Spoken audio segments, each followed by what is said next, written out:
Yeah, that was crazy. I just wasn't having it. I was like, no, like this is supposed to be my year. Like I wanted to perform at festivals. Like, even before I was like kind of doing music more seriously, I love festivals. Like I'm there in the mud, rolling around.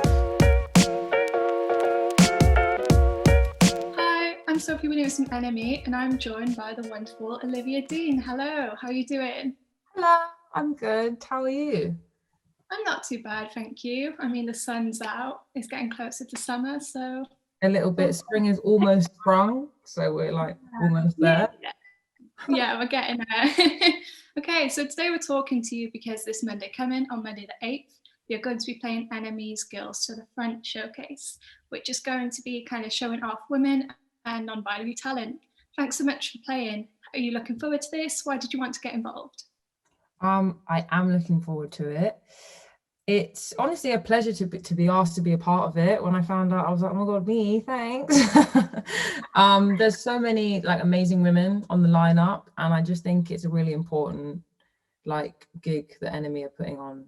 Quite, literally bringing girls to the front. And I just think it's an amazing opportunity. So I'm really happy to be a part of it. Like we said, obviously this showcase is going to be highlighting women and non-binary talent. So starting out in the music industry, from a young age, have you ever had to deal with misogyny, and how did you break through that? Yes. I think it's no everybody knows that the music industry is quite a boys' club.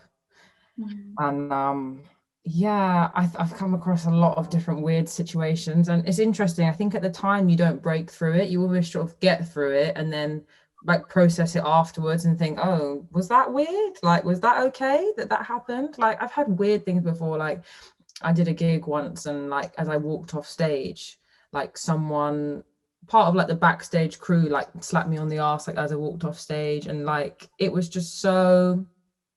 And in the moment, you're like, oh, I would say something and I would like, tell them what for, but you just kind of freeze. And I think, yeah, it takes you a while to process, but yeah, hopefully it's going to get better.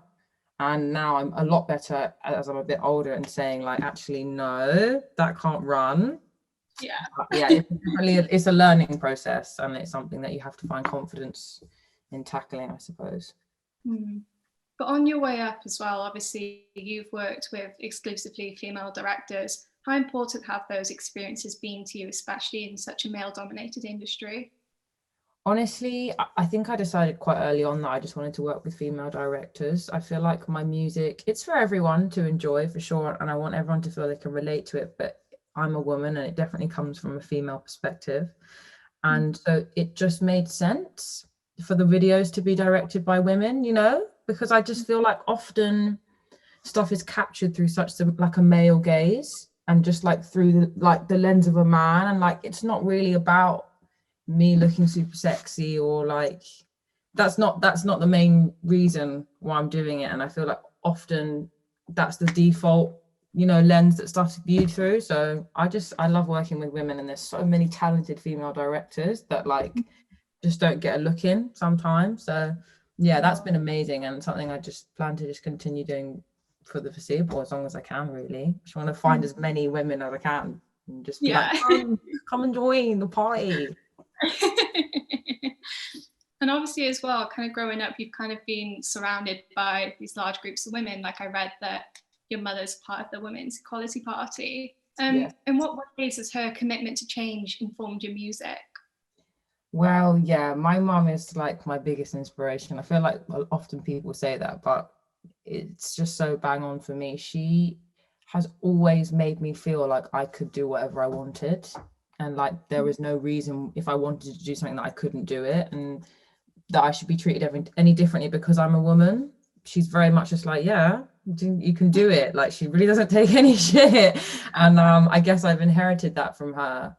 And yeah, I'm very grateful to have her as a mum. Really, she's so inspiring, and I hope that she continues to like go further in the party and become prime minister one day. That'd be really cute. I could live at number 10. I could do like a gig live stream from number 10. And growing up in the industry as well, is there anyone else that you've looked up to, any other artists or directors in particular? Oh god, there's so many.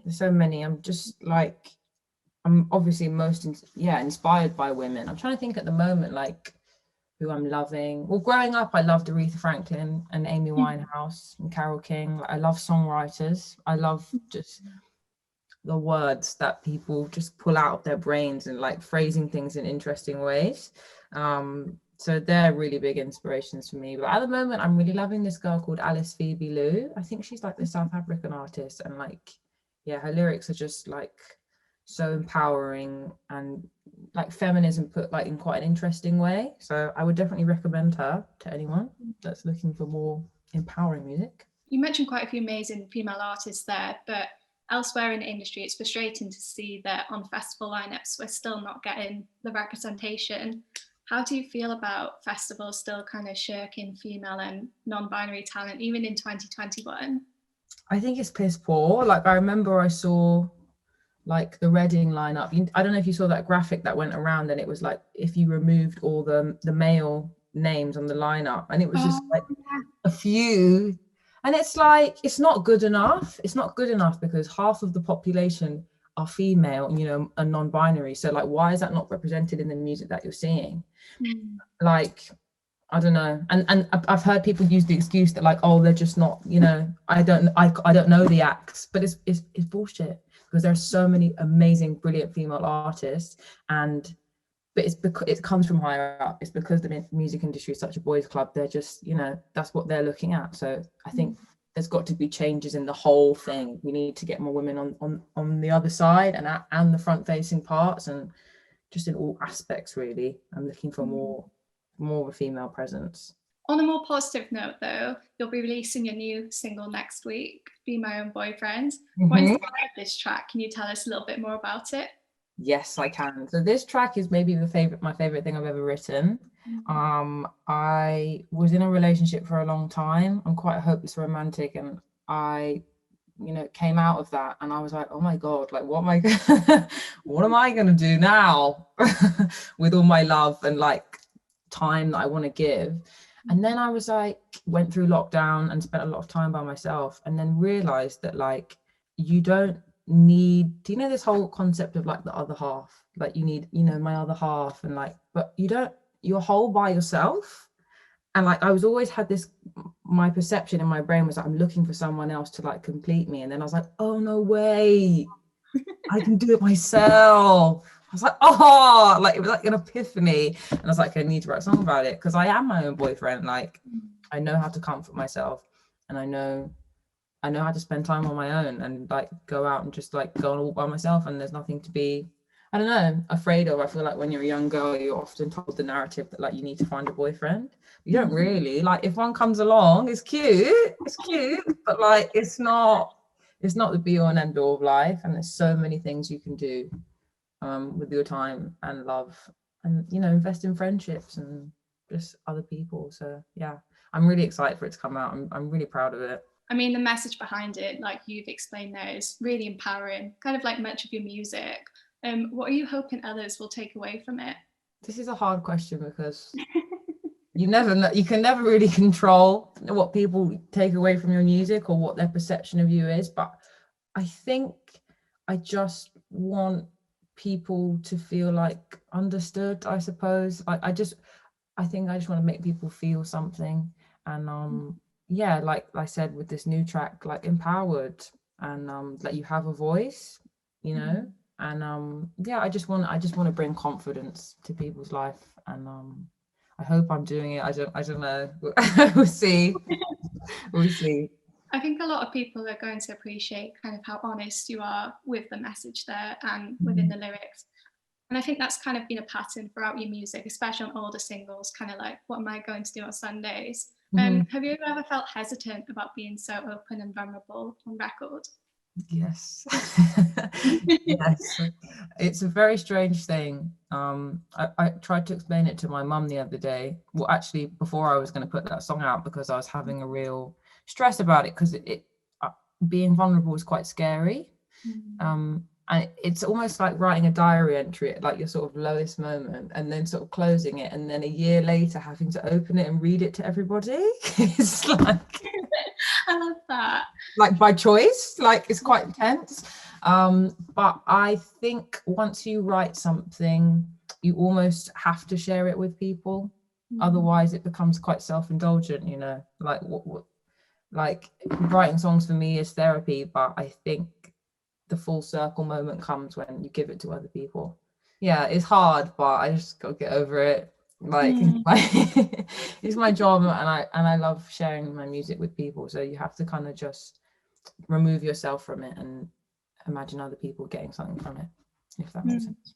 Where do you think you kind of find the confidence to stick with these personal songs? I don't know, because it's true. I could easily just be like, oh my God, no, I'm not going to put that out. That's too much. Or like, that's quite exposing. But I just like have like this thing. I don't know. It's almost like a gut instinct. So I just have to. I just have to. I just remember growing up, like, you know, listening to Amy's music, which is so personal, and feeling, even though like I couldn't relate at that time to the specific situations, that like, I don't know, it was escapism. So it's almost like I have to do it. And I'm kind of looking forward to 2021, obviously with the recent news that we may have festivals this summer. Have you got anything lined up? Anything that you're looking forward to this year? I booked my ticket to Brainchild Festival the other day, Okay. which hopefully can happen. I'm going to go with all my mates, which would be cool. And I was supposed to go to Primavera in Barcelona, but that's postponed. But I'm confused, like, are they going to be socially distanced, or like, are we going to be just like, you know? Yeah, no idea. Because whether we're going to be back to 80,000 capacity in August, we'll have to see. Are you hopeful for that? Do you think it's going to? I am hopeful, purely just because like I need it, like please. But I don't know, we'll have to see, won't we? It feels like a different life, like being at a festival, and even though it's only been a year, I can't remember what it's like. Like being all like sweaty and like, you know, up against people. I don't know, but yeah, I am hopeful. I think you have to be. I know that as an artist as well, last summer was supposed to be your first festival season, but you kind of took the initiative to do socially distant shows across the UK throughout the summer. What did that experience teach you? Yeah, that was crazy. I just wasn't having it. I was like, no, like this is supposed to be my year. Like I wanted to perform at festivals. Like, even before I was like kind of doing music more seriously, I love festivals. Like I'm there in the mud rolling around. So it's supposed to be my year. So we kind of just went out on that truck tour and made our own venue, and it was amazing. It really it made my heart so warm, because the main response was just like, people were like, thank you. I haven't heard live music in so long. They weren't massive shows, you know, but it really wasn't about that. It was just, I wanted to just play some gigs for people, and I wanted to just say hello and bring some sunshine to people. So yeah, I feel like the community aspect of it was the main part, and I just learned that like humans love each other and music and connecting and having fun. So I just want to, yeah, hopefully we can do it again this summer. I'm hoping to get the track out again and do some more shows. Where was the best place that you played on that tour? Hard. There were, I'm gonna say two. Can I have two? Yeah, I'm not gonna the one of the first gigs we did, we went down to Cornwall, and I'd never been there before. I'm very much a London girl at heart, and the sun was setting, and it was like a pink sunset, and we were like at this beach bar, and there were like loads of kids dancing in front, like there was a wood fire pizza oven. I was just like, this is nice. And then we like jumped in the sea afterwards. That was like a real like vivid memory I have. And the second one we played at Margate, both by the beach. I like the beach, so these are my favorite gigs. And yeah, they had a bonfire on the beach, some people, and like it was just like looking out and seeing like the sun setting, and just like people hugging and, you know, singing along. So beautiful. Yeah, I'm very lucky that I was able to do that. And obviously we want to be optimistic for this summer, but if needs must, would you do a similar tour again this year? Yeah, I want to. I think I'm going to do it anyway. because it was so much fun. And I really want to go even further with the community aspect of it and get other artists to play on it as well. Like, I just want it to be a venue that people can use. And I want to get as many people involved as possible. So we're hoping to make it like bigger and better, basically, second time round. So we'll see. And kind of looking forward to your future as an artist. What are you working on at the moment? Is there a debut album in the pipeline, possibly? Possibly, yes. I find the word debut album quite daunting and like kind of terrifying. So I'm calling it a project in my head right now. Well, no, I'm working on a sort of smaller project, a collection of songs that hopefully should come out in the next couple months. And then, yeah, a debut album, I think, is a separate thing that I'm really thinking about conceptually, what it's going to feel like and like what I'm going to say to people. But yeah, it's coming, but I'm not rushing myself, because putting pressure on yourself, you never get anything, I don't know, authentic done. I think it comes in waves. So yes, but also maybe.